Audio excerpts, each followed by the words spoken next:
The opportunity to compete as a professional race car driver and compete at a home track in front of a home crowd is one experiencing worth cherishing for a lifetime. Winning and sharing the pure joy of victory with the home crowd elevates the experience to a whole new dimension. That was the feeling Tony Stewart experienced on August 7th, 2005.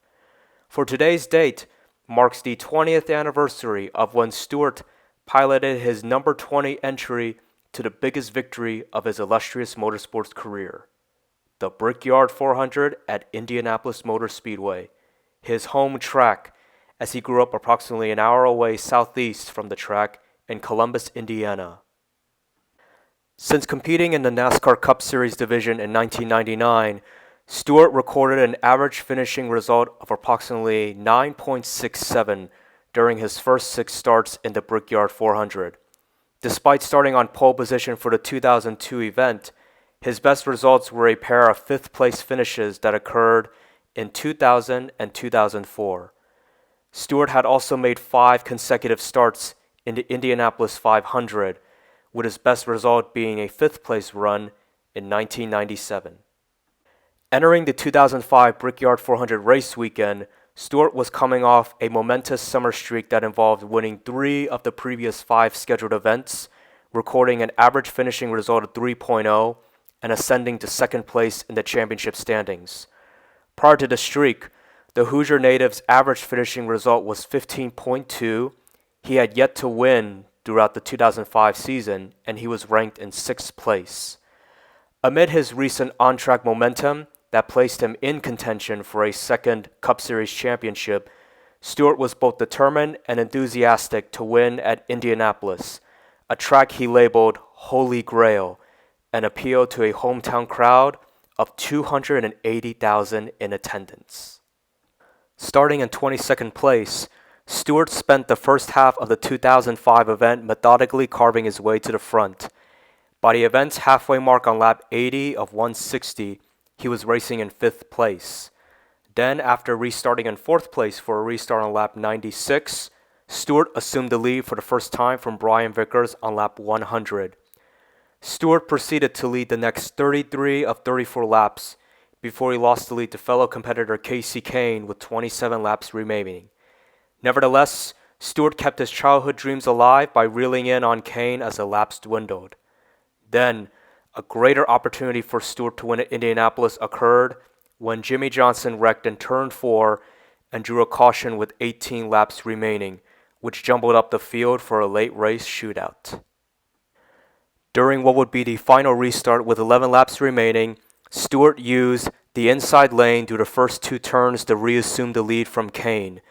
As the laps dwindled, Stewart established a reasonable gap between himself and Kane through every turn and straightaway.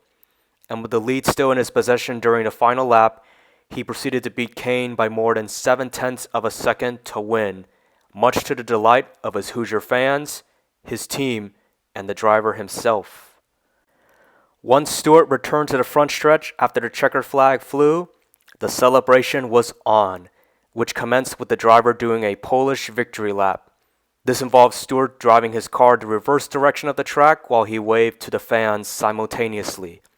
During his victory lap, he parked his car in front of the track suites in turn 2, the exact turn where he executed his race-winning pass, and exited his entry to salute both the fans and his family. When he returned to the front stretch, he and his number 20 Home Depot sponsor crew scaled the catch fence as they continued to salute and celebrate with the fans. After scaling the catch fence, Stewart, who was overcome with emotion and exhaustion, described the feeling of winning at his home track as his quote-unquote entire life. The 2005 Brickyard 400 victory was Stewart's 23rd of his career, the 4th of the 2005 season, and he became the 8th competitor to win the Brickyard 400. He also became the first Indiana-born competitor to win at Indianapolis since the late Wilbur Shaw, a Shelbyville, Indiana native, won the Indianapolis 500 for a 3rd time in 1940. Stewart's 2005 victory also played a critical role towards his championship quest for the remainder of the season.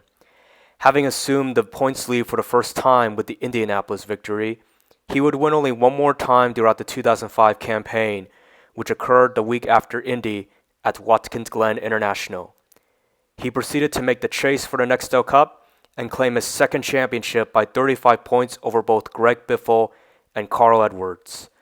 As a result, Stewart is only one of 6 competitors to win both the Brickyard 400 and the Cup Series championship in the same season.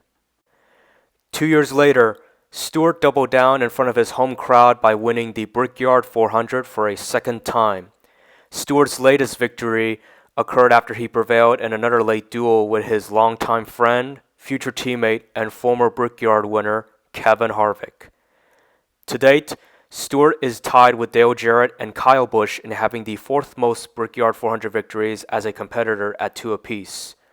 Furthermore, Stewart won the Brickyard 3 times as a co-owner, once with Indiana native Ryan Newman in 2013, and in back-to-back seasons with Harvick in 2019 and 2020. Overall, Tony Stewart's first Brickyard 400 victory in 2005 was more than just a prestigious NASCAR victory for a championship-winning driver. It was a victory that highlighted the culmination of his illustrious racing career and the fulfillment of a childhood goal to which he got to share in front of his home crowd.